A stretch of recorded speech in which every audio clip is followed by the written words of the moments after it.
Capítulo 47. Tomás Jofre. El nombre del pueblo que no es su nombre.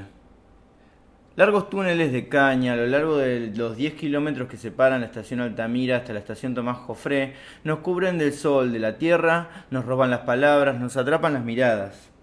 Como si el mundo de este camino fuera bicolor. Verdes adelante y a los costados y azul en el cielo. Y como si fueran lugares que caían para darnos paso, solo se siente el crujir de algunas ramas. Me atrevo a decir que ni los pajaritos se animan a romper el silencio. Es el placer del pedaleo. La magia del lugar nos transporta a vaya a saber dónde, porque cuando nos estamos acercando a la estación, nos sorprende un bullicio de voces difusas. Sentimos algo así como entrar en una burbuja donde había cientos de personas sentadas ante los asadores que desprendían un humo encantador de intenso olor a asado. Llegamos al pueblo que no se llama Tomás Jofre. Así se llama la estación del ferrocarril. El pueblo se llama Jorge Born.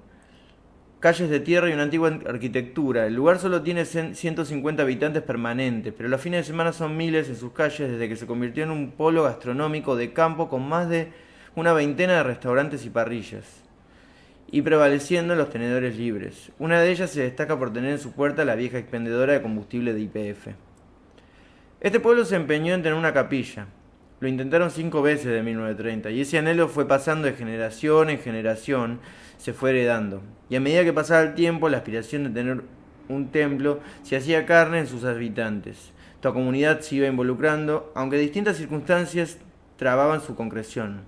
Como si Dios hubiese necesitado más y más prueba de la lealtad de los habitantes. Ellos demostraron que su fe y su fidelidad eran tan fuertes como la necesidad de tener el espacio para profesarla. Y así fueron contribuyendo. Don Silvano donó unas añosas y nobles maderas de Curupay que renovaron los artesanos para construir tirantes. Un sacerdote de Irlanda donó el Via Crucis de madera. Los candelabros, campana, arañas y ladrillos fueron donación de la familia Bombardieri, comerciantes del pueblo. Los bancos, donación de los fieles. Así demostraron los habitantes de este pueblo que cuando los anhelos son firmes, se convierten en realidad. Tomás Jofre tuvo su capilla en Nuestra Señora de Luján en marzo del 2011, a los 100 años de la creación del pueblo. Al encontrarnos con semejantes ofertas gastronómicas, nos debatimos entre seguir sobre la bici o detenernos. En realidad no llegamos al debate. Deberíamos volver las 2 ruedas y aún faltaba un buen trayecto. Aunque valió la pena hacer un raid por el pequeño pueblo de grandes historias. El belga que hizo el pueblo que no tiene su nombre. A 25 kilómetros de Tomás Jofre o Jorge Born, se llega a José María Jáuregui. Esta vez entramos en el pueblo por la ruta 75. Tengo la idea de que vuelvo a Pueblo Nuevo, pero a la entrada hay un gran cartel dando la bienvenida a José María Jáuregui. Sí, es que el pueblo se llama Jáuregui como la estación de tren de la línea Sarmiento. Historia que se repite en estos lugares. El nombre se debe a José María Jáuregui, quien pagó la estación ferroviaria para facilitar la transportación de sus productos generados por un molino harinero. Pero resulta que el pueblo explotó en otro momento. Fue cuando apareció don Julio Stevening. Este hombre fue clave en este lugar. Alguien que realmente es parte de la historia de casi cada uno de los habitantes. De origen belga, creó una industria algodonera Flandria, que fue la primera en producir industrialmente el lino en Argentina. La empresa trabajó desde la plantación del algodón hasta la producción de esa tela tan apreciada. Lo hicieron con tanto éxito que ocupó a muchos obreros, tanto que de 200 habitantes pasaron a ser 1800. El pueblo no tenía posibilidades de crecer para los costados, ya que había campos en producción. Por esa razón este señor loteó uno de sus campos, ubicado a otro lado del puente, sobre el margen norte del río Luján. Y hasta el día de hoy se caracteriza por tener largas cuadras. Los lotes tenían 100 metros de largo, para que las casas tuvieran patio atrás y jardín adelante, era como condición. Y así se facilitaba la radiación de sus empleados y se mejoraba la calidad de vida. La construcción de las casas fue financiada por la misma empresa. Así da nacimiento a lo que se llama Pueblo Nuevo, también denominado Villa Flandria Norte, donde se emplazó la fábrica que se llamaba Villa Flandria Sur. El dueño de la fábrica no solo le dio a los empleados la facilidad de tener su casa, sino también fue el primer empresario en introducir avances en materia de seguridad social. Les concedió a sus obreros vacaciones pagas, premios por producción y aguinaldo, y aún no conforme con eso promovió el deporte fundando el Club Social y Deportivo Flandria, con un estadio financiado por la fábrica. Al equipo, que actualmente se ubica en la B Nacional, se lo conocía como los de la fábrica. Además del fútbol, creó el Club Náutico Timón, con una pelete olímpica, y el Club del Pedal, con bicicletas traídas de Europa. Aunque el deporte no era todo.